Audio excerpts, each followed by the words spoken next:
I've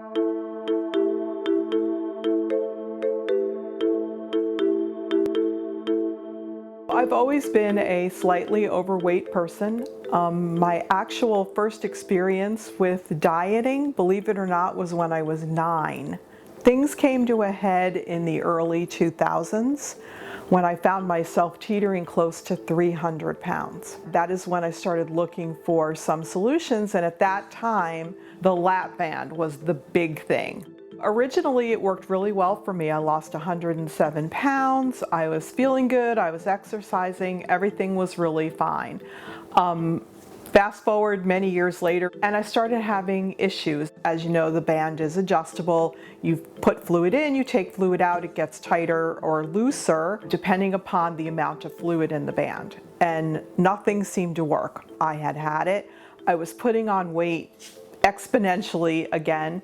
It wasn't doing me any good, and it was a disruption to my daily life. I got a new primary care physician, and I went into her office, and while I was waiting to see her, there was a wall of pamphlets from the hospital, and one of them was for Dr. Rao, and it discussed revision bariatric surgery, and I went, ding, ding, ding, that's what I need. So there are a lot of adjustable gastric band patients in the community right now. Unfortunately, over time, what we're realizing as surgeons is that this particular device has been difficult in terms of both complication, as well as the patients have had a difficult time in losing weight and keeping it off with the device. At this point in time, we see about a 23 to 27% success rate.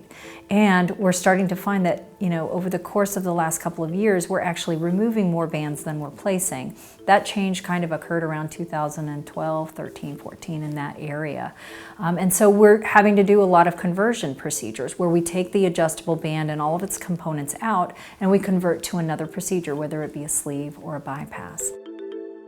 Totally different experience from the lap band, completely different. The gastric bypass overall has been much easier to maintain and to live with as opposed to the lap band, which required constant fills and, taking fluid out, putting fluid in, trying to find that perfect spot. When you're overweight, there are so many things that you feel would be embarrassing to try. I mean, certainly I could have never imagined myself as a runner. I don't think I would have gotten down the block, quite frankly.